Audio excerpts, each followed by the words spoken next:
Hi guys. No.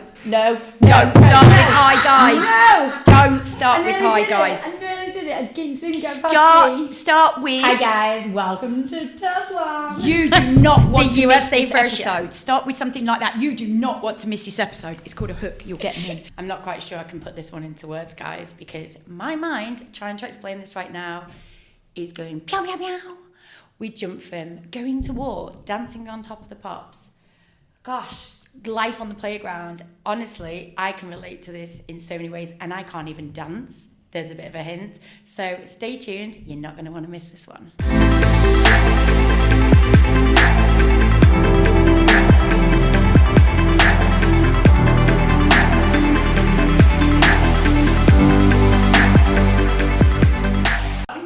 Three, two, one, action, Gemma Hussey, QFP. Hi, it's Gemma Hussey, QFP. I'm only joking. You will cut that. Hi, it's Gemma Hussey, the Franchise Relationship Manager at Tezlom, and I am joined today by a wonderful lady who I've been dying to speak to for a very long time. I am a little bit rusty because I've not had the opportunity to have... Can we start again? I felt myself go dead hot when I did that thing where I was thinking a million things. I'm overthinking it. You are? Shake hands. But that's fine because it's recorded. Yeah. I know. That's why I was like, I just went, ugh, making this bigger than it needs to be. Big inhale through your nose. Big exhale through your mouth. Dunking some ice cold water. Thank you, some ice cold I've water. got a tub at home.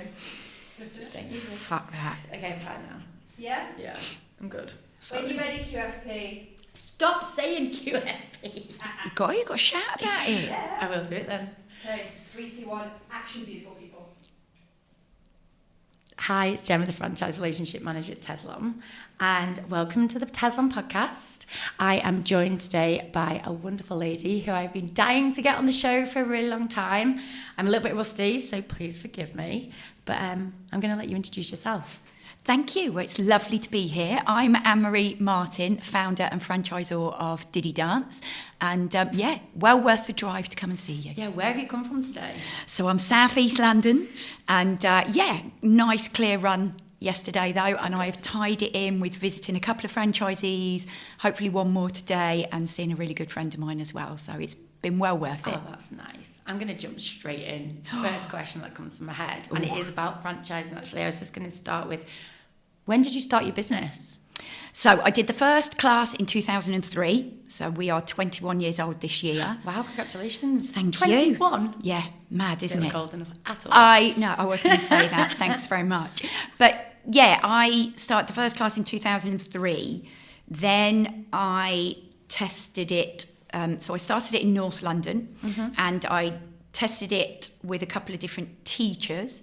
Then I tested it across a few different areas of London.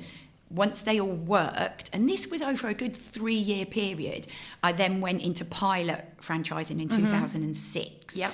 And that's when I had a couple of ex-friends who were ex-dancers, and they took it on outside of London for me. One of them who's still with me today in Chester, and they tested it for me.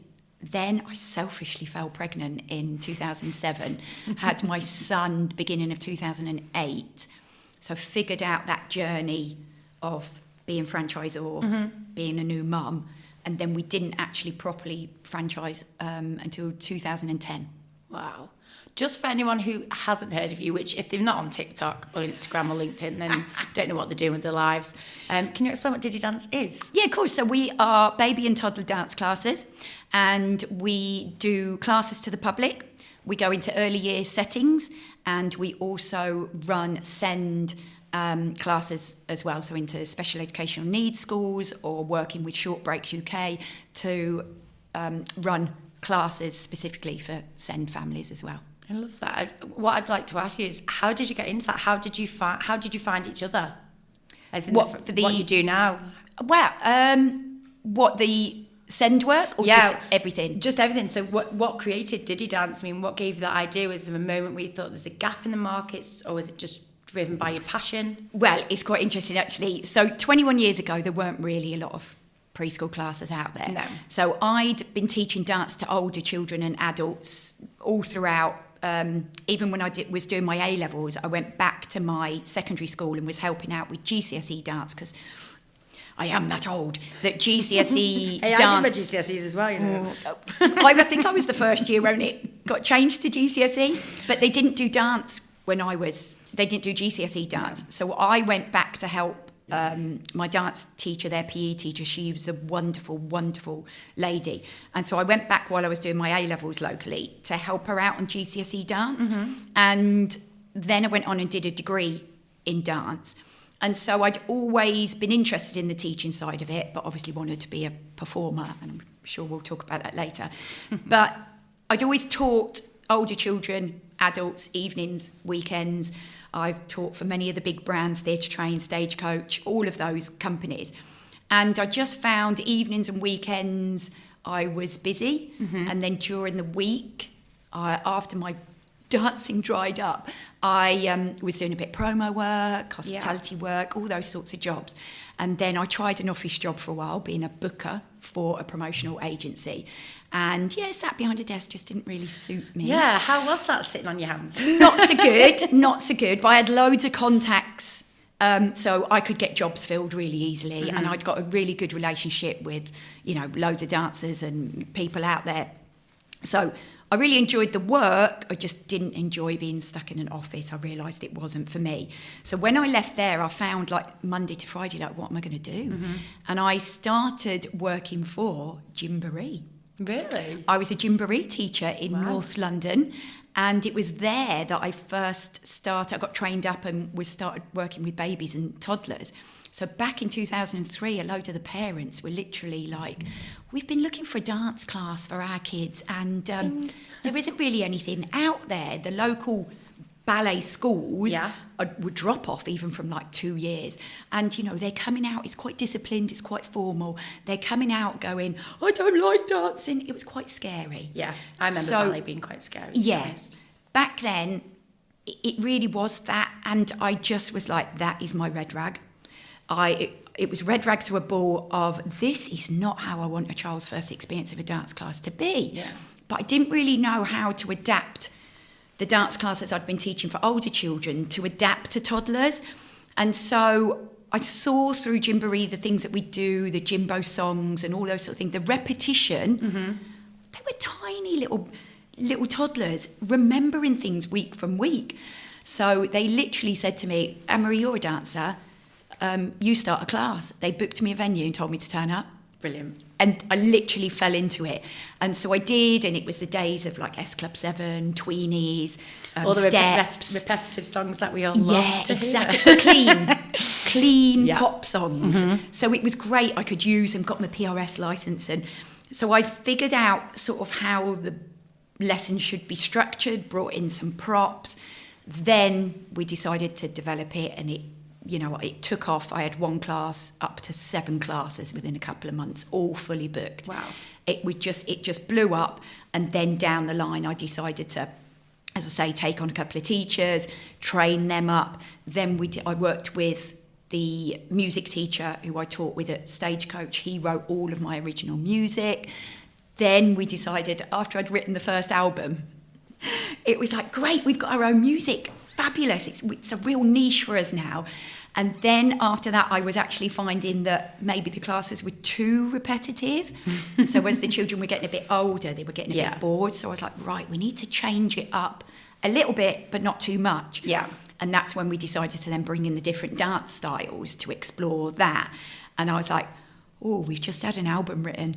Hi, can we have a second album written? Because now I want to explore a salsa song and a disco song. What a great problem to have. Yeah, really, really good. Yeah. And so that's when we developed all the different dance styles. So, long time ago. When I said to you then, how was it created? I was just thinking back to when I was younger, it was exactly like that. With the only offering to myself as a kid was ballet. Yeah. And I really enjoyed it, don't get me wrong, but it was very stand in a line. You hold yourself this way throughout the whole class. There isn't any laughter and fun, and there's nothing against ballet, by the way, to anyone, but you've brought the fun factor to it as well, where people can be themselves. Yeah, definitely. And I do think ballet is taught very differently now, especially in the preschool market. There are 100%. lots of, obviously There's a lot of fun out there Baby now. Ballet, big Yeah. shout out to lots of other companies doing it. And a lot of the local dance schools are seeing I know Claire, that now. I wasn't talking about you. We love Claire. And it's a lot, even the independent dance schools are teaching it in a really good way now. Yeah. But I'm talking about 21 years ago, Yeah. it was very different. And I just love, how all-inclusive we are. We get all children joining in. Yeah. Any gender coming in, they all get given the same props, they all wear whatever they want. But I think our branding and what we stand for is very inclusive as well. 100%. So, all the blues and the greens, it just, we get loads of different children. Yeah, you need to talk about the children. I love your TikToks with the kids where you've got them sat down, or when they choose to sit on the chair or next to you, and you'll be asking a question and then they've just gone off. Yeah. And just love the interaction that you have with them. Yeah. Honestly, it makes me smile. But it makes me laugh because I think that could be a little bit like us though as well. Yeah, it's very much like the three of us in the room. Hey, Yeah, Kay. we're talking away and they're like, oh, look at that. What's that? They just got off. I know. I think we're doing quite well so far, aren't we? Because we're, just for the listeners out there, we're all kind of self-diagnosed ADHDers in the room. And as you're talking, I'm like, let Anne-Marie finish this sentence. I've not had to intervene yet. I feel we're all there going, no, let's speak. Oh, I've got a really good thing to say now. And then I'm like, don't ask her about Afghanistan yet. Don't ask her. So I'm going to ask you, talk to me about Afghanistan. You dropped that into conversation earlier. I want to know. Yeah, this is a mad one. But so when I left university, I trained in ballet and contemporary. And so I always thought my career would be in contemporary dance. And I was very lucky that I joined a contemporary dance company based at the Royal Opera House. So I was resident at the Royal Opera House for about a year. Amazing company, and I loved it, but there isn't a lot of money in that. So I did find myself doing more commercial jobs. So I was really lucky. I did the Brit Awards, I've done Top of the Pops, I've done endless amounts of music videos, all these sorts of things, Bryan Adams, Ash, loads of stuff.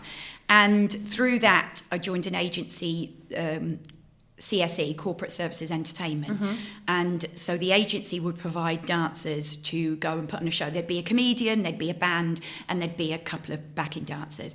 And we would go overseas to perform for the troops and just keep morale up. So I was asked to go to Afghanistan for 8 days.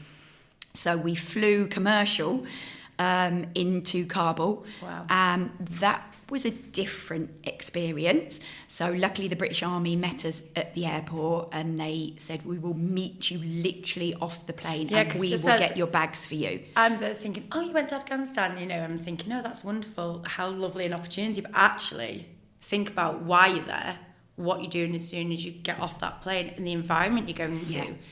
It's not the sparkly, wonderful world that I'm envisioning, thinking about it when I'm asking Not you. at all. It's the complete opposite. I think there was a few of us, we had Paul Tonkinson with us, a comedian, and I think there was a point where we're all sat at the airport and unfortunately there had been an IED explosion near the British Army base, which had unfortunately a soldier was killed the week before we went out.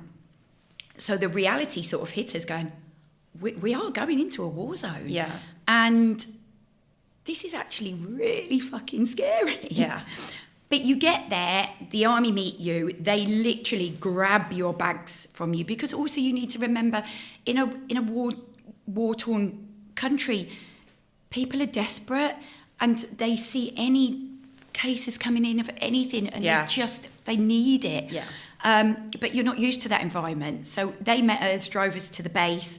You are in a secure base, but every vehicle you go in, you get given the blue bulletproof vests, which shows that you're a member of the public, you're not part of that. So we stayed there, but we got to fly down to Kandahar, we got to fly up to, I can't remember the area, so we did a few different shows, flew with the RAF in a Hercules, was amazing.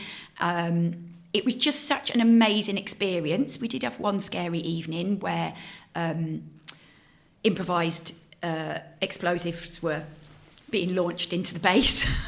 It's like, oh, okay, it's the middle of the night, let's all go and hide. Oh, my life. But it's something that I do look back on. And the British Army was so well respected over there that it wasn't, it sounds really volatile, but it wasn't, in a way, we got to go and visit loads of amazing places. We got to go to the zoo. We got to meet people at schools and listen to the work that actually the British Army had been doing over there to help rebuild the area, not just about protecting them, but actually about rebuilding. Yeah, and providing back and giving back. And they were really well respected there, schools and the hospitals and all of that. I mean, this was tens and tens of years ago, but I don't know how it is talking now, about it now, it actually feels like yesterday, because I was going to say to you, gosh, how long ago was that? It was a long, long time ago, wasn't it? Long time ago. I mean, I can't even imagine what it would be like, because you will have your own way to prepare for a gig or when you're going out on stage, but you're going out in front of people, like you just said, a soldier being killed the week before. Yeah. Their thought and process and what they're expecting and what you're expecting, you walk into a completely different environment. Yeah. So you've got a lot of weight on your shoulders, unknown, don't know what to expect, but it's the reason you're there is to almost help forget about that in moments, I would say. And I think we got to a moment that the soldiers' memorial service was held on the base, and we were like, it just feels really wrong to be performing tonight. Yeah. But actually they all said this is exactly what they all need. And it definitely was an interesting experience. I would say character building. Yes. Yes. Not many people would have the opportunity. And then, I mean, where did you go after that? What happened after?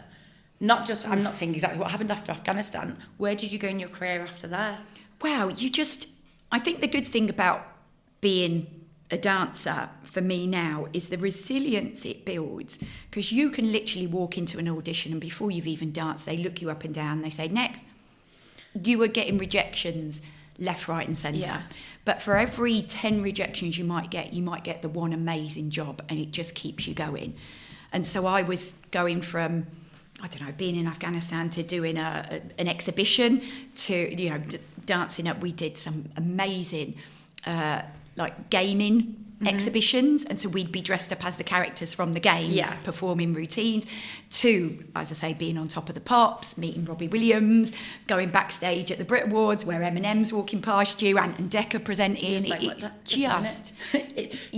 saying that about the Brits and Eminem. That side is like the peak, isn't it? Yeah. Talk to me a little bit about how you dealt with the rejections, though, because it's like 1 in 10 you're going to get, but you've just come from a high knowing all the work that you've gone and put into to get up here, then to have to go back. I'm not saying you're going backwards to the beginning when you sat in front of somebody, but how do you deal with those kind of rejections? I think the judgment that you faced before you even performed. I think at the time, back then, you almost switch off from it, because I don't know whether uni, well, it was a specialist dance college, I don't know whether that prepared me necessarily in the best way for it, because I was very lucky to be like a soloist. So in my final year, I had the solo performance, so I was on this almost like pedestal in my own head of like, oh my God, it's going to be so easy to get work. And then you move from Leeds down to London and everybody's the soloist for their college they've left. And you're like, nobody knows me anymore. What is this? But I think in the back of your mind as well, I always laugh now going, I reckon I'd probably get more work now because of the way I look than what I did back then. Yeah. I had straight, long, dark brown hair, little glasses, and I just looked like every other dancer. I'm laughing because I actually saw a picture. You shared something not that long ago, and I was like, who is this person? Is that? This isn't the lady I am sat in front of right now. It's mad, isn't it? I look so different. Yeah.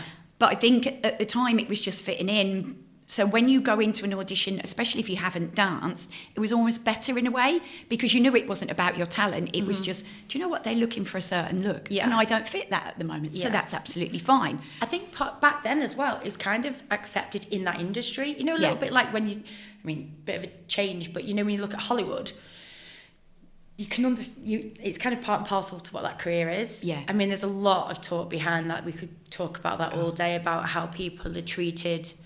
Lots of different things going into that. That's a definite topic for another day. Yeah. But it kind of goes part and parcel with your career. Like I know myself, there's judgment in every career. With Absolutely. every room you walk in, there's Yeah. that judgment. Yeah. But you know you're going there in front of a judgment panel. Yes, they've got an idea of what they're after, but you're still a human at the end of the day. That's still tough. Absolutely, and I think the industry is a lot more inclusive Yes, now, and 100% now. we celebrate dancers in every form, which is wonderful. And don't get me wrong, it wasn't always you walk into a room and they were looking at you for the size of you. Yes. Sometimes it was literally, it's this cruise ship and we need girls 5'8" and above. Yeah. And so you're like, might have been really good if we'd known that before we turned up. Yes. I don't care what I've put on my Z card, I'm only 5'7". And so it's, or, you know, just for this look, we just wanted blondes or whatever that is. I never took that to heart. Sometimes it could be frustrating. You've got through that round, you've gone through to the next round and the next round, and then you're like, I still didn't get it. There was one, I suppose my smallest claim to fame, Craig David, 7 Days. I was down to the last 2 for that video. I should have been that girl walking past him under the subway, giving him the look. Have you forgiven yourself for that? Have you let it go yet? Well, I feel like I did. And I've done talks into schools before, and I was like, I got down to the last few for a Craig David video, and they've literally gone, who? Whew.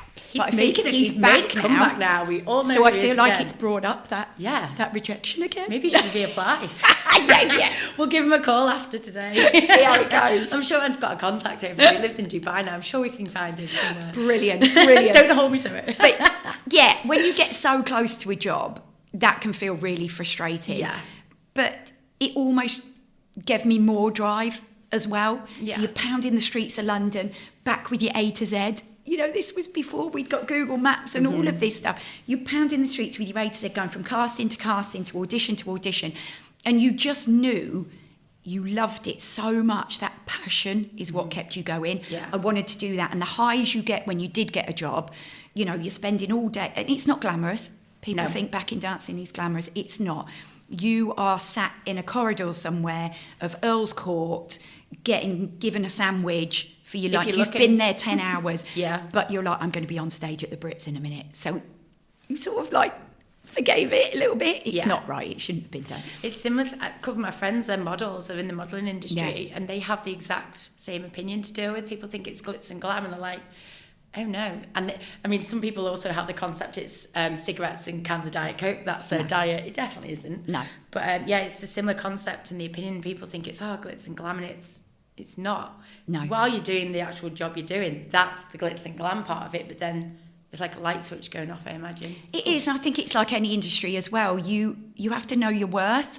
And unfortunately, still to this day, there are so many young dancers, hungry dancers coming out of college, desperate to work. And so they know, some employers know that they can get them for peanuts. Yeah. And then what they need to remember is, I've spent 3 to 5 years training for this, honing my craft, sorting out my talent. You should pay me what I'm worth. Yeah. But you're so desperate for work. Yeah. But there's a vicious cycle that you never get out of. And, there's certain unions that, could help a little bit more. But it's just people are desperate for work. And they do always it for will free. be, because, as I was saying, my mind starts ticking when you start talking about things. So where my mind went to with that was maybe something going back into school, into the educational system, but it's money, it's time. Yeah. And also people are still going to have that hunger, because passion, you can't put a price on it. So No. I'm answering my own question with it as I'm thinking about it. But it's a shame, isn't it? Because you aren't getting paid your worth, and that's why you do have to create your own businesses as well. You do have to look down other avenues, and sadly, in some circumstances, it diverts you away from what you love. Yeah. Because you don't get what you paid your worth. No. And so you end up doing that's random hard. jobs here, there and everywhere Yeah. to pay the mortgage. Well, didn't have a mortgage then, but paying to the get a bills. mortgage. But I think in a way as well, when you then decide to start a business, you almost have that mindset of, I understand what I need to do before I can start taking a wage, and before I can start earning a lot from this. I wasn't going from a full-time employed job to suddenly having no money. I was pretty much used to having no money. So it was just, okay, I can do this. I've got the resilience. I can build it up. Everything I make, I can plough back into the business and build it that way. Going from being a dancer to being a business owner, what was that like for you? Well, I always laugh sometimes when you're in environments and you might feel a little bit of that imposter syndrome. And my way of dealing with that is usually through humour. So I do like to take the piss out of myself a lot. So, a good response is usually, oh, well, I'm just a dancer. Roll my eyes and give it a bit of a ditzy look. But I think in a way, I didn't have any business experience. I didn't have any financial experience, but I did actually have a lot of business experience because I'd been my own boss. Yeah. Since you I are left your business, aren't you? uni. Yeah. I was like, I've always hustled for work. I have always worked hard. I've always been driven. And that will take you very far. Mm-hmm. You can learn everything else. Yeah. Or you can get the right people in that have that qualification to help you build your business. But I think to really be the founder and business owner, it's the passion and the drive that has to take you 100%. That journey. We say that to potential new awarding franchisees. Yeah. We say it's not going to be easy. No. It's not going to be wonderful every day. There are going to be days where you might not want to get out of bed. People are putting the phone down on you. You'll hit the bottom and you're thinking, unless you don't feel it here, this isn't for you. You need to love it, breathe it, want it to a degree that sometimes I can't describe to somebody how that looks and feels because it's very unique to other people. Yeah. What I've learned is through being in franchising, because it's a big scary world to some people who've never had a business before. Yeah. They'll look at, say, a Tezlom franchise and be like, oh, that sounds a great idea, it's recession proof, etc. And I'm like, no, there needs to be a lot more to that. Yeah. It's not just a financial exchange. We need to get to know each other. I need to know what your drives are. And they're like, well, what do you need me to tell you? And I was like, if I need to tell you why you need to enjoy this, then it's not for you. Yeah. It took me a long time to find out what my passion is, and I know mine's people. Yeah. It took me a long time to realise that. But yeah, I've gone off now into my mind of passion. No, but I think that's it's thinking all different things. Yeah, because that's what an ethical franchisor will do. It's not about, oh great, yeah, I'm going to sell you this franchise because I'm going to give you all these false expectations and give you false hope of how easy it is to run this business. Any ethical franchisor will go, this is the reality of it. Yeah. This is what you're going to have to go through. But on those down days, this is where being part of a franchise is the right move. You're not on your own. You're not on your own. Yeah. We will be there, hold your hand, pick you up, give you a kick up the arse, whatever you need. That is what we're here the good for. And the bad, and the bugs in between. Exactly. Yeah. And if the reality, then they go, oh, I am not made of that stuff. That is not right for me. Brilliant. Then that's great. Okay. It's absolutely okay. Yeah. Yeah. How many franchisees have you got? 40. Wowzer. And do you have how many of you I can't speak. How many of you are there in your team, like at your head office? Is it just you? No, there's 4 of us at the moment, but all freelance. Yes. So we all have our best skills. And so the team I brought in because they have great admin, organisation, financial skills that are not my skills. I still have my own franchise and I still... Do you? I still teach the classes. I still teach 10 classes a week. Well, I know you do because I see it through TikTok. I know that you're still very hands-on. But that's because that's where my passion still is. Yeah. It's what I'm good at. And I bring on people that have got skills that are better than me at doing the other things. Yeah. So I think you've got to play to your skills. Just because I'm a franchisor doesn't mean that I should be the one sitting there doing all the organisational work or doing all the one-to-one calls. Means you don't know everything. You're not going to be, like you've said it twice actually, I think, bringing people in who do it better than you. Yeah. We talk about it here all the time because it's a big thing to admit to yourself that I'm not good at that area. And then to bring somebody in, one, to allow them to do it, but two, leaving them to do it is another thing. Yeah. Comes with its teething issues, speaking from experience, not talking about anybody in particular. But it's having the right people around you. We talk about it all the time. That's the key, isn't it? And I think that in itself, being aware of what your skills and your weaknesses are. Yeah. And just because you've got a weakness in an area, the great thing is you can bring someone in to do it for you and leave you to focus on what you should be doing. Yeah. Because otherwise you're going to be a very overpaid, unhappy admin clerk, aren't you? Yeah, otherwise? and I just think things can change, roles can change and evolve and grow. And, sometimes the teams shift and we change things. But I just think if you all complement each other still in a good way, then it works. And I really actually love the fact that I still teach, because whenever we are always creating new content, new lessons. We just launched our baby classes last year, but I'm on the front line doing that. So I'm not there going, all right, I think that'll work. I'm actually testing it myself, and I can really relate to the franchisees in that way as well. And you're doing it, aren't you, all the time? So you're close to the ground more than anyone. We're on the front line. Yeah. And I just think for me personally as well, there are so many physical and mental health benefits to dancing that I definitely noticed in the pandemic when I wasn't teaching how that affected my mental health. And so for me, I know that actually teaching the classes is really good for me mentally as well.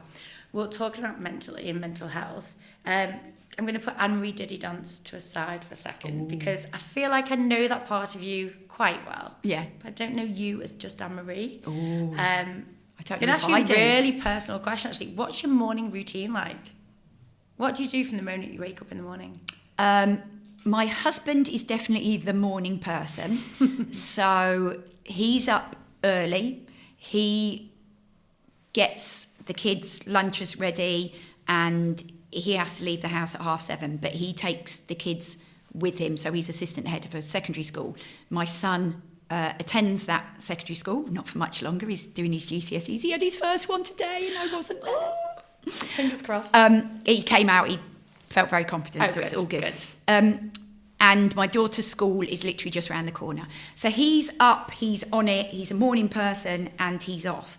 And people will probably tell me this is the worst thing I do. I lie in bed, I get my phone and surf.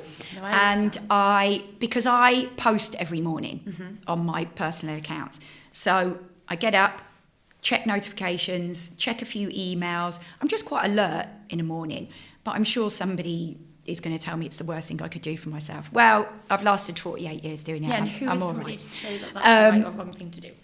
Do my morning post, check things are good, and then I feel like I've sort of got that out the way, go downstairs, have my coffee, say goodbye to the kids, sit around with the dog for a bit, and then 1, 2, 3, 4, 5 mornings a week, I'm then getting ready and leaving for a class. Yeah. So most of my classes are in the morning.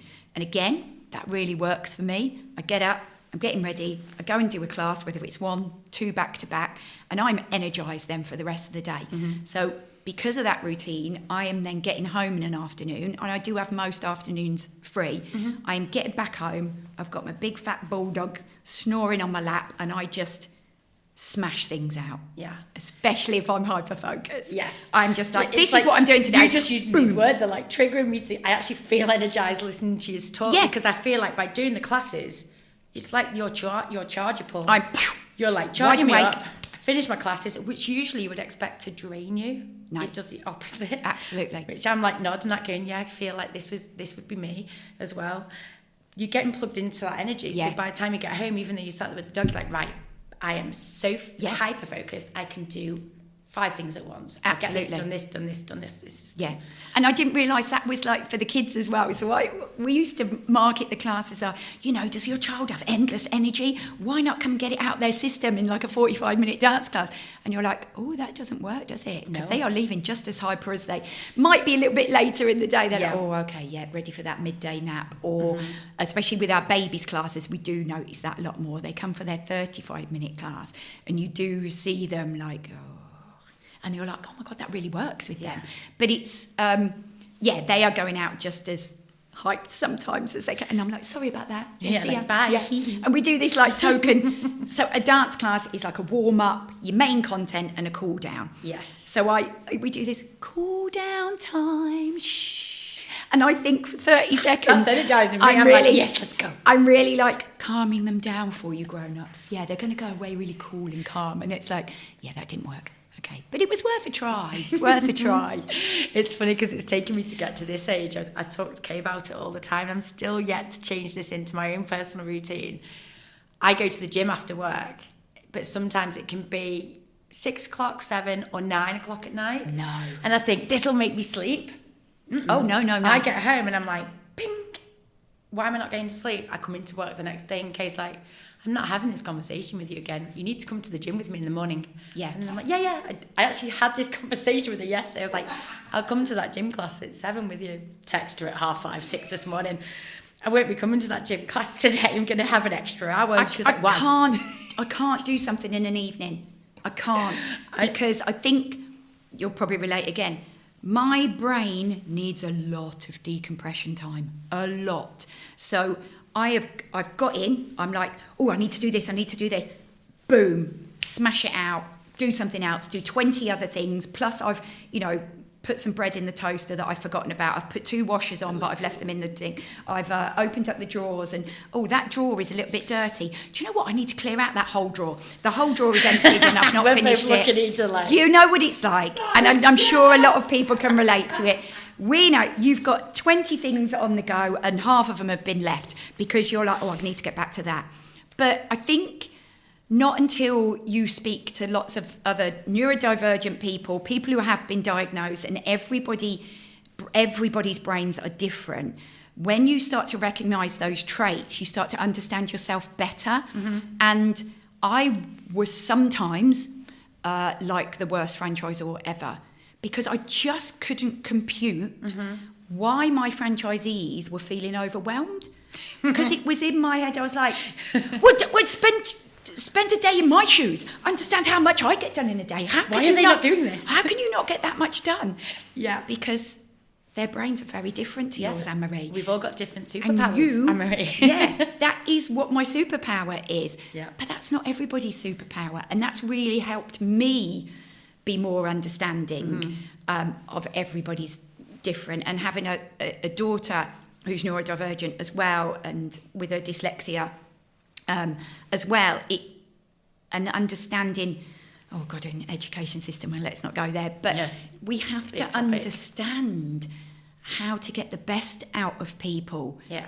And it's not one size fits all. I had the same conversation last week with Jane James. We were talking about how it can't be black and white, and the system is black and white. Yeah.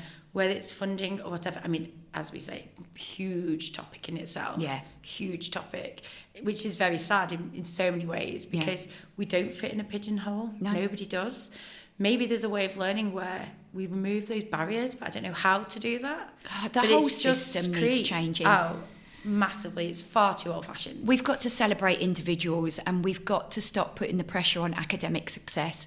Does academic success equal financial success? Absolutely no, because you look at will.i.am, you look at Richard Branson, you look at so many neurodivergent business owners out there that academia wasn't for them. Different people to aspire to, and you're like, that's not me. So you go insular, you go a bit further in. I've gone through a very similar journey with myself and a lot of friends, but just hearing you talk about certain behaviours of yourself, because Kay and I talk about it all the time with each other, because we are very lucky to have each other, because before even meeting Kay and Rachel Faye, it can be quite a lonely little world, but a very busy, noisy world.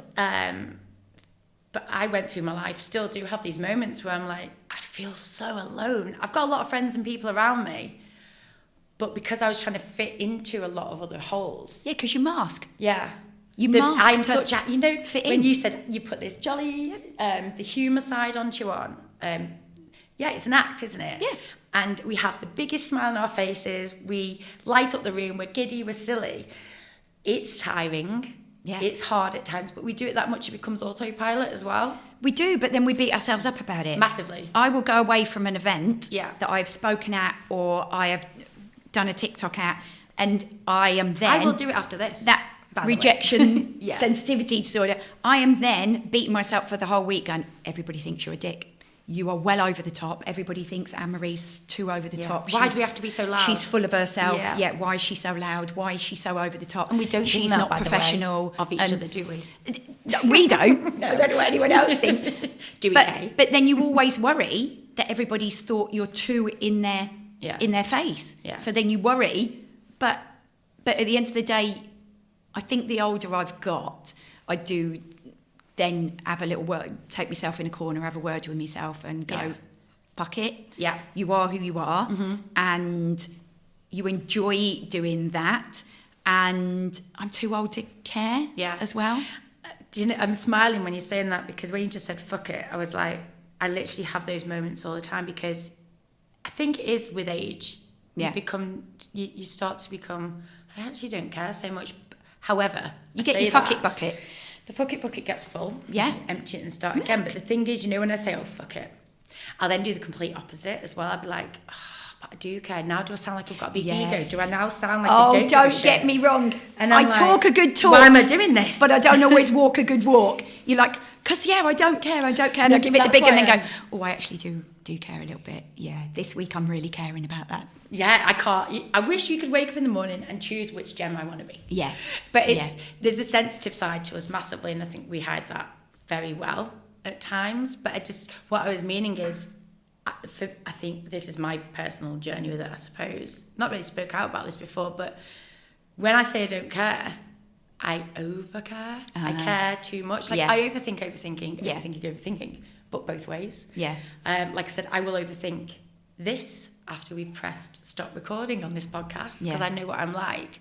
I will say a certain word to somebody and think, oh, I really insulted them. Have I ruined their whole day? Yeah. Because it would ruin the whole of mine.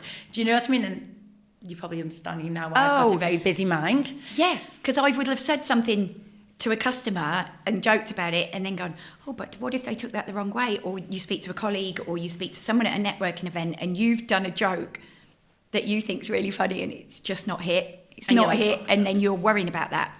So there is a certain element where I am who I am, and I'll do this, and I'll do a TikTok video, and I don't care. Mm-hmm. But there are certain moments where I feel I've said the wrong thing, or cracked a rubbish joke, or overshared something, maybe even about somebody else. That's not my place to say that. But you're trying to relate to them. I did it in a baby class the other week. We were talking about babies looking like one of the parents, and I was like, because the mad thing is, that baby isn't even related to that parent. It's like a foster family, and but it's mad because they really look like their biological children. And when I went rambling on, and we got out of that class, I went, oh, that's not my place to share that. And so the next week when they came in, I went, cause. No, but I stopped them and I said, I am so sorry for sharing your story last week. And luckily they were like, oh my God, please don't apologise, because we want to spread the word about fostering more. We need more foster families. And it was actually lovely. You actually do the opposite to what you were thinking. You're actually helping them, but you always worry about that you've overshared something or you've said the wrong thing. 100%. My thing is rambling. Because I think I'm doing it even today. Probably am. But I'm slowly getting there where I'm like, it's okay. It's part of who I am. Because I'm smiling because yesterday when I did my QFP, got asked a couple of questions. What's that? Sorry, you've got QFP now? QFP oh my God. So Gemma Hussey QFP, guys. New name on the podcast. Gemma Hussey QFP. When I was asked a question by Pip, I'd answer the question and I'd carry on talking and it'd take me to somewhere else, as most conversations do anyway. But I then went, oh my gosh, you asked me a question. Have I answered the question?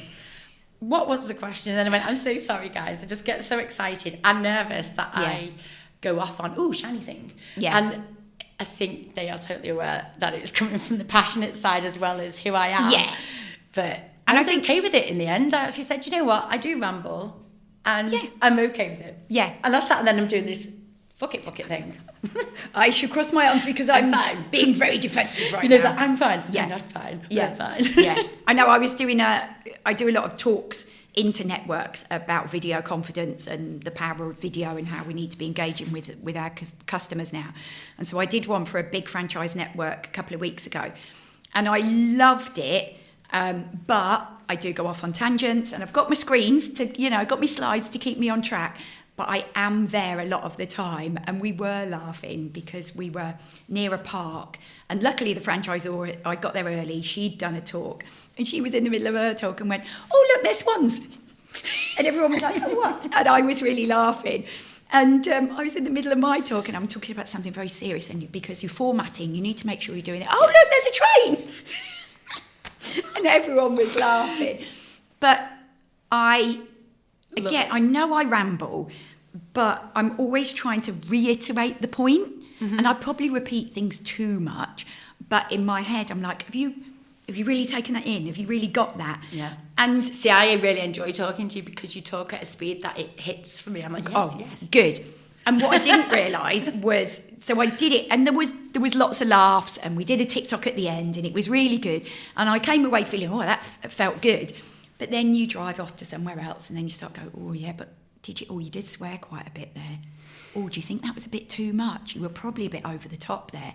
But then you get an email saying, do you know what, one of my franchisees has just come up to me and said, "You are up there with one of the best guest speakers we've ever had." And I'm like, oh my God, are you joking? Because then you worry, you don't believe it. And you're like, oh my God. And then you get emotional because you're like, I didn't believe that about myself. I've loved you on stage. Absolutely loved you on stage. But so I was going to say, sorry to interrupt you there for a second, but you were one of the people who inspired me to do face to cam. Oh, I've only done a little good. bit of it on LinkedIn, but you were probably one of the first people who set that off in the franchising world, like on LinkedIn. Yeah. I'm not talking even about TikTok.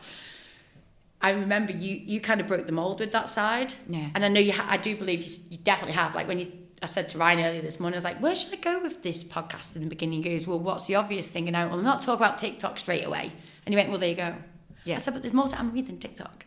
And there is. Yeah, definitely. But I just think everybody's comfortable doing different things. Yes. But I do believe we are in a society now where people, especially online, are constantly sold to. Yes. And we need to break away from that because people will switch off to you. They are paying for TV packages advert free. We do not want to be sold to online anymore. No. We want to get authenticity. We want to get to know We need people, to see the whether human. it's the people behind the brand or just get in the behind the scenes about the brand. You don't always have to be on camera. There are plenty of things you can do off camera, give it a bit of voiceover or demonstrate this or bring humour into it. But I definitely think people are going back to more, rather than buying from faceless things, they are buying from people again. Yes. And the power of video can do that, especially in the service industry. 100%. The way we can get across the service that we provide is through video. Yeah. An image doesn't do it. That's something, it's never changed, has it? People buy from people. And the more humanised, just be yourself. Yeah. Is how to get that out there. I mean, I don't really watch TV anymore. I might watch Netflix every now and then, so you don't really get interrupted by the adverts. But it's just, to me, like the DFS adverts. They're so scripted and a person is looking a certain way and I'm already switching off talking about it. But then when I've become very comfortable with missing my words out, stumbling, forgetting what I'm saying on camera now. And I say to Kay, should I do that again? She's like, nope, that's perfect. And I'm like, oh, actually, that is perfect because that's who I am. Exactly. How many people make a mistake when they're I'm doing it now as I'm talking. They stumble. Yeah. They forget certain words. They miss things out. It's okay. It's who you are. It's being okay with that. That's the... Showing your authentic self. And if you have to put on a show, then are you in the right job? Because in this, you go to the classic, people need to get to know you, they need to get to like you, and they need to get to trust you. They do. And if you can't convey that for your brand or your job or wherever that is, then find somebody who can. And I'm just lucky from a performing background that I am comfortable doing those things. But I also think it takes a lot of practice. It's not always... Sometimes we do need to push ourselves out of our comfort zone. Yes. So either If we find didn't, someone who it'd be can pretty or do boring, it. wouldn't it? Yeah, definitely. But I do also appreciate it's not for everyone. No. But I do think it's a powerful tool now that we should all be utilising. Definitely. A little sales pitch there. Yeah. So, speaking of that, if anybody does want to get in touch with you, Anne-Marie, Yeah. how do they contact you? On what platforms? They and can how? just contact me on LinkedIn and I will let them know. Love that. Thank you so much for sharing that with me today. I'm a little bit conscious because I don't have any concept of what time it is or how long we've been talking. No Because I actually would love to keep you here all day, but how are we getting on, Kay? I don't mind interrupting on the podcast. 48 minutes. It's good. It's Oh, we've got plenty of time, yeah. Good, because in that case, I'm going to ask you a direct question. And it's a really obvious, cheesy question, but I'm going to ask it anyway because I get it asked all the time. If there was one question you could... there I go again, can't do it. There's one question, one piece of advice you would give the younger Anne-Marie, what would it be and why? And I'm talking under 16. Under 16? Yes. Oh my gosh. I think it's hard because I'm one of these people, I'm very lucky. I found my passion very early in life. Yes. I knew I wanted to always do something with dancing. Now, from a very early age, it was recognised that I was talented and that I could do that. And so, when you say early age, and it found you very quickly, how so? Was that like at the age of 3? You were dancing? My mum took me along to a dance class when I was 3, There you go. and I started there. The dance teacher there saw something in me, so asked me to come a couple of times a week. I was very good at it apparently, and then went on after GCSEs, did A-level dance, did my degree in dance. And so even at 16, I sort of not knew. I used to doodle logos of dance schools. I always knew I wanted to own my own dance school, but I thought it'd be in a more traditional setting. So I think what I would say to myself would be, you don't have to have all the answers. You don't have to know it all. Mm-hmm. And I think that was a massive thing for me going into franchising. I'm like, but if people are buying into my network, they want everything from me. Yeah. And if I can't give them everything, then they're going to lose trust in me. They're going to question why they bought into the franchise. And actually you're like, no, it's the opposite way. They bought into this because of this, but actually that's not even related to Diddi Dance. And actually that's not, and Google is your friend. And, there are lots of things they can do themselves. Yeah. But I think it was probably the pandemic that helped me shift that mindset, because the shit hits the fan and you have got your whole network going, well, Anne-Marie, what do we do? Well, we're just looking at you. You've got 40 faces now looking at you. What are we doing? What's going to happen? When are we coming out of lockdown? When are we doing this? My favourite line was, I don't have a hotline to Boris Johnson. Bojo is not my friend. I don't know him. I said, I know as much as you know. Yeah. But what it could made you do me, anything online, or was we did go online, and it worked for a certain amount of time, and we were quite flexible with that, and we built up a big bank of sessions and videos online that people can still access today. And I was really proud of the network, because obviously I was very comfortable suddenly going online, but they weren't. No. But I tried to change their mindset into yes, you don't have the children grown-ups to feed off in the class, but you can create your own reality. You are doing it to a screen, but imagine behind that screen there is hundreds of kids. You're on stage, there's hundreds of kids, and they are all shouting your name and thinking you're wonderful. You actually don't have to face the stark reality of about it. That's how Johnny's rolling around the corner picking his nose. They're rolling around the floor about to punch someone. You don't have the stark reality of no one's listening to you. The toilet mid-break. Exactly. So we overcame that. We did go online, but it changed the mindset for me, because I learnt to go reach out to them as well. They supported me during the pandemic just as much, if not more. I supported them through that time, because everybody rallied around. I was, I'm not embarrassed to say I had a breakdown on one of our lives with the network, because it just got so overwhelming. What are we doing? What are we doing? What are we doing? And I just went, I don't know. Yeah. And everyone went, because I think for them, it was almost like a realisation of, shit, no one has the answers. She's not Wonder Woman, actually. Yeah. She is human. She's not a robot who does 20 million things at once. She's a human like the rest of us. Yeah. And right now, she doesn't know. Yeah. And everybody sort of stopped and went, right, let's come together. What are we doing about this? That's probably one of the best things that you did, actually. Yeah. Saying that, because there is no textbook for what we go through ever, especially through COVID. But in that instance, when you're on that phone call, I mean, I feel that energy when you're talking about it. Then it's like everyone's coming at you.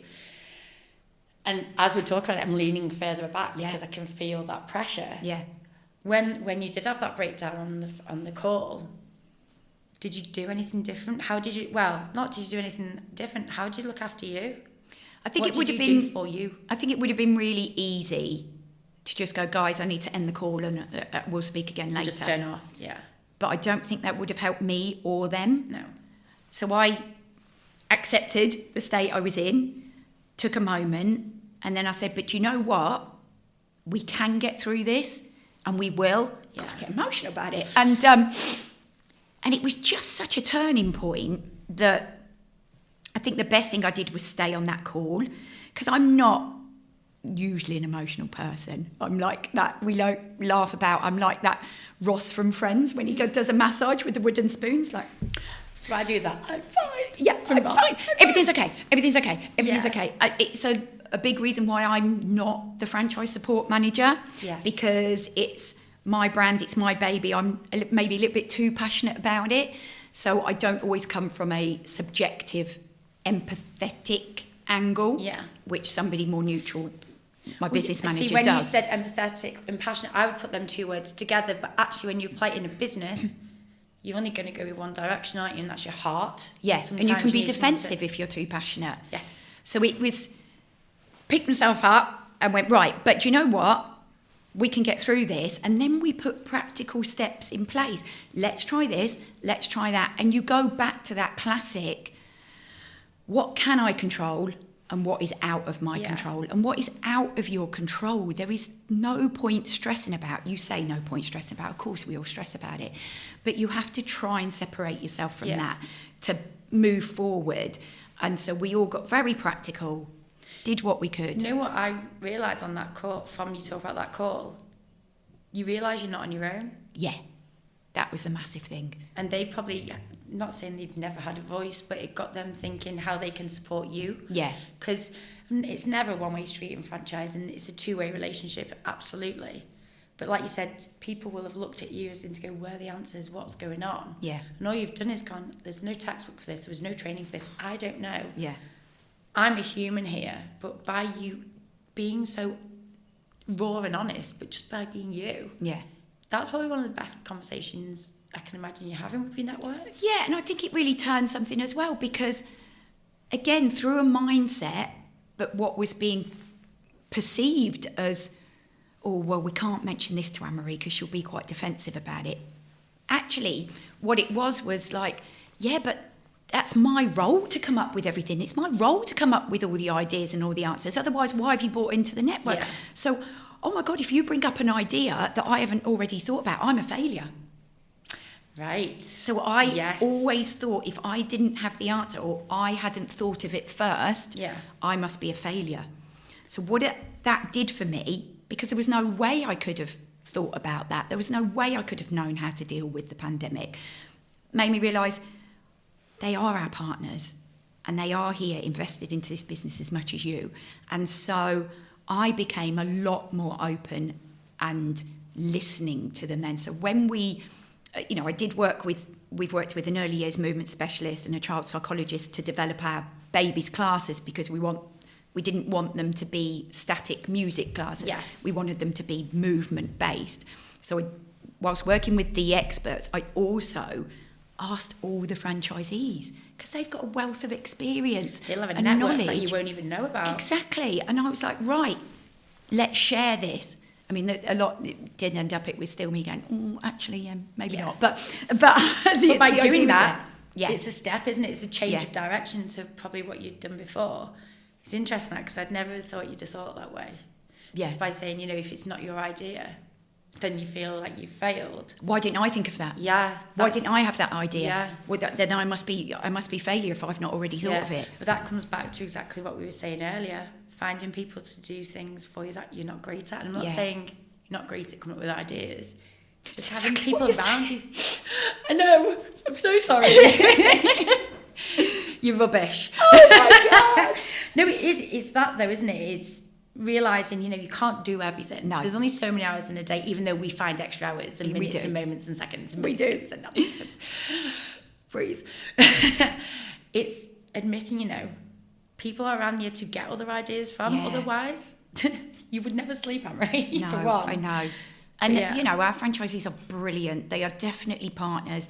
They are definitely, you have all different personalities, and some are a lot more open than others. Some are quite happy, you know, carrying on. And some really do want to be more involved and come up with more things. And I definitely embrace that a lot more now. But it's never been Well, it's from your a point baby, of, isn't it? this is mine and how dare you touch it. It's always been from a, yeah, but I'm meant to have done that for you already.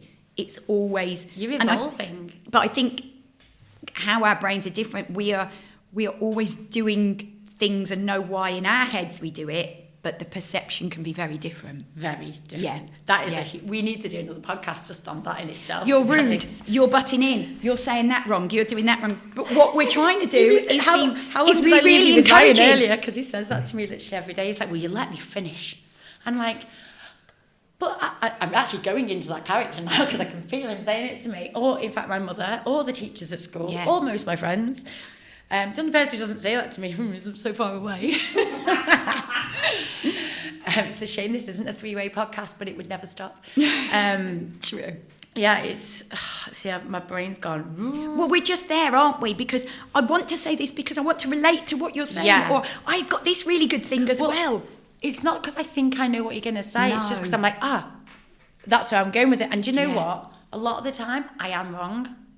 You know, because somebody says, well, if you'd let me finish in this tone, if you'd let me finish, you'd have heard what I was going to say, and it wasn't that. And I was like, okay, well, still I'm going to interrupt, and I'm going to interrupt again and say, well, what I was thinking was, in my head and my heart, I'm relating to you to show that, like we were saying earlier, I'm on the same page as you, I believe, and it's showing that I care and that I'm listening, and I want you to know that I can relate to it. Yeah. And it's like when we said earlier, if somebody's got a story to tell you, our first instinct, the first thing we want to do is share that same experience. Yeah. And sometimes, all right, it might be a better experience, sorry.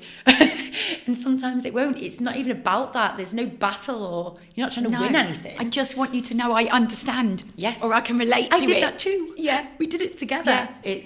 But you get met with, she's made it all about her again. Yeah. Yeah. Yeah, and you know, you're in a completely different industry than me, so dancing is very theatrical, it's very out there, so you would people would probably assume that of you in some ways. Is that something you come across? Yeah, definitely. And I think that probably stems back to school. There was always this perception of me because I was a dancer. I had confidence. When we put on school plays, I got the lead parts. It was that sort of thing. But then you'd get all the others. Oh, look at her. She's so up herself. Or she's so full of herself. Oh, look at her getting the main part again. I didn't ask for it. They wouldn't want it themselves either, by the way. No, they didn't want it. No. But I didn't go up there and pay someone or beg them to give me the part. I just did what I did, and naturally things happened. But then that comes with its own, oh, look at her and look at her and, oh, I hate her. And, you know. Was school very much like that for you? Not all the time, but secondary school did get hard at certain points because I was quite academic as well. So I did do okay in my GCSEs. I did work hard. I did manage to focus quite well.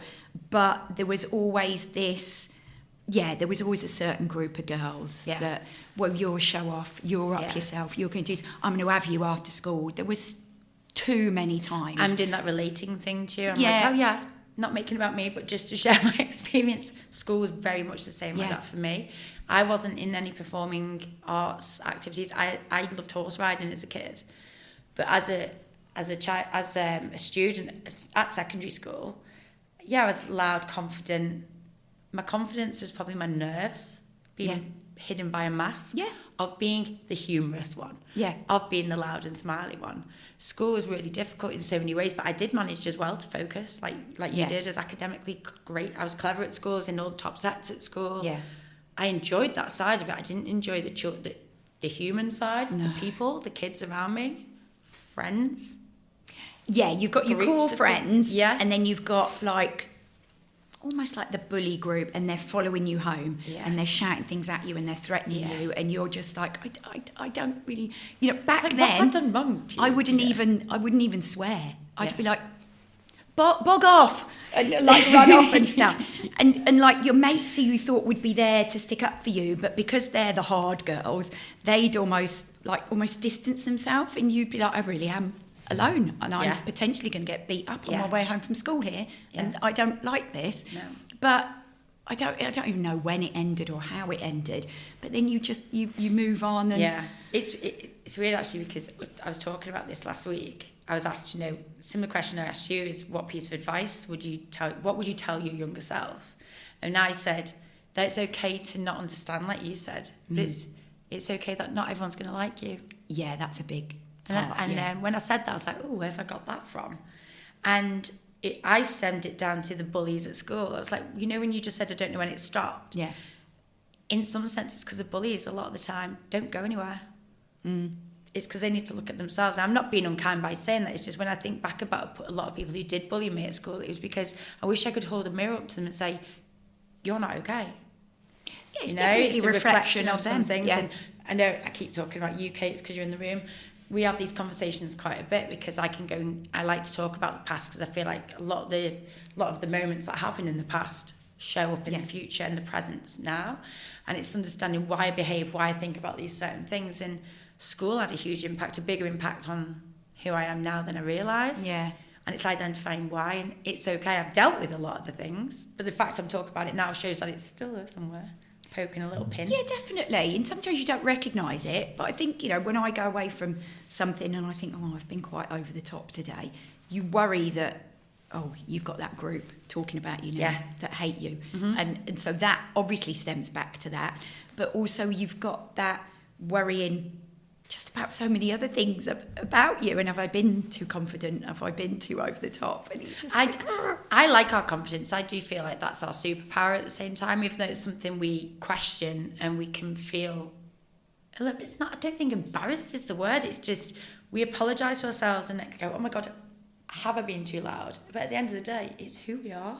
Definitely. It's why you're so great at the business that you have. It's because of who you are. It's part of your magic.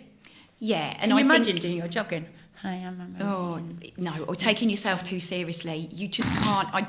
How are you going to do your roly-polies and you're shaking your hands and singing down the phone? And even though I'm very aware it can be a defence mechanism, let me take the piss out of myself before someone else does.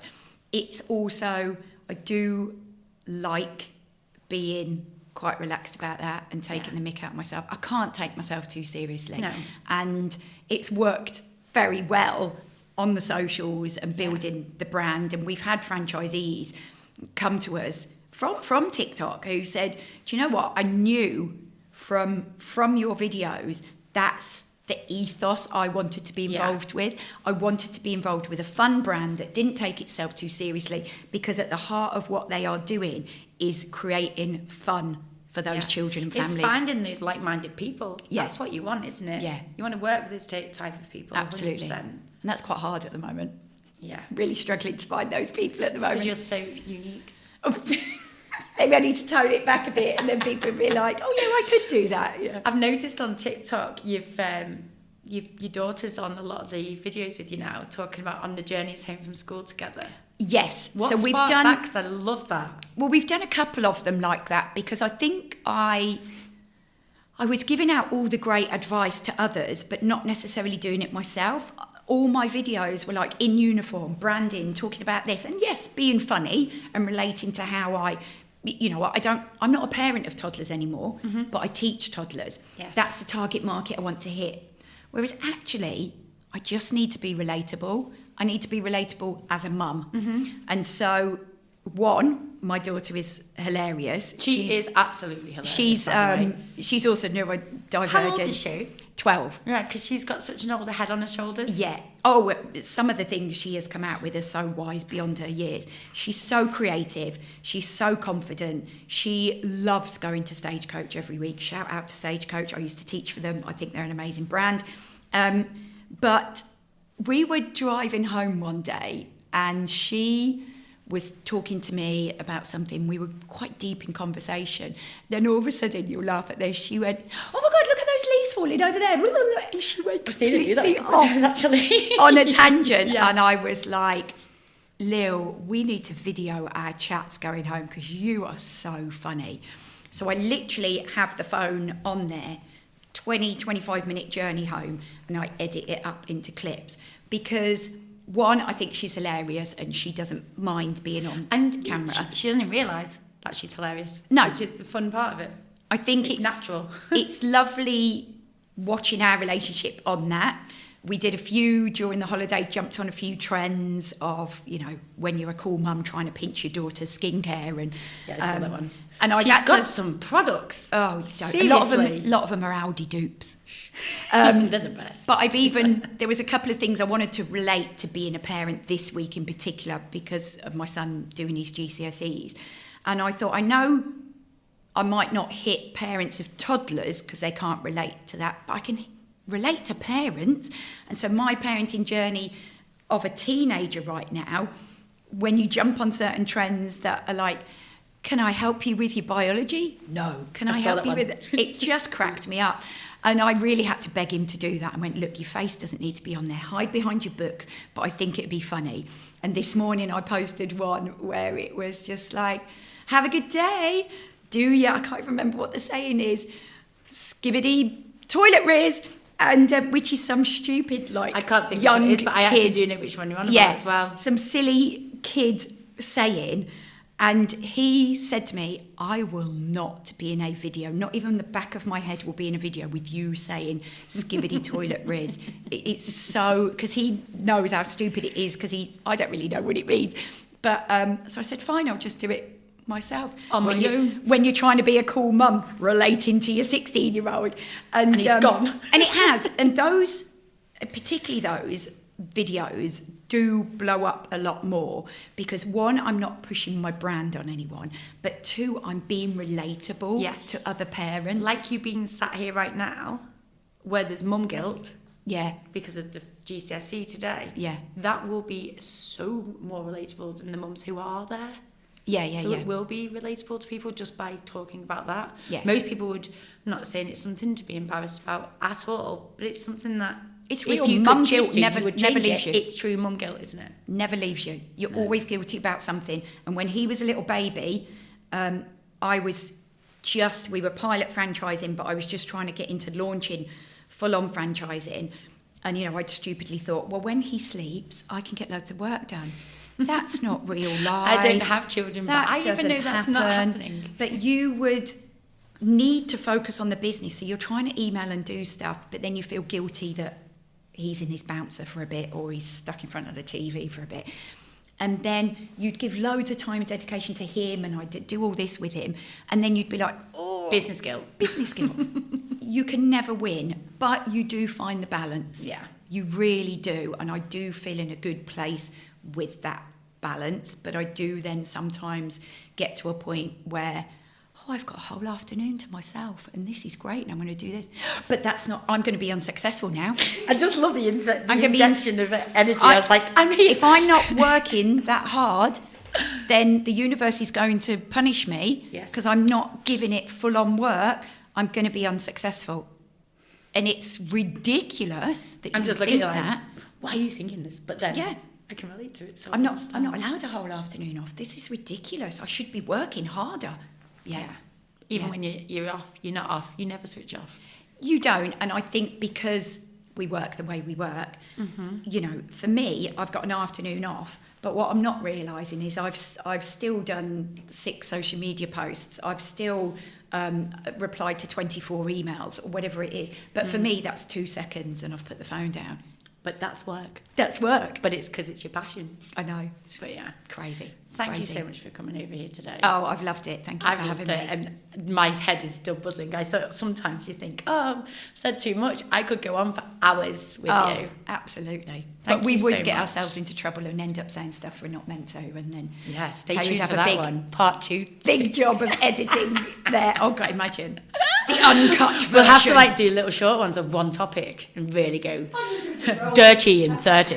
Or the bloopers reel. That could get really bad. Yeah. Thank you so much for coming. Absolute pleasure. Thank you for having me. And thanks, Kay. Thank you. Love you.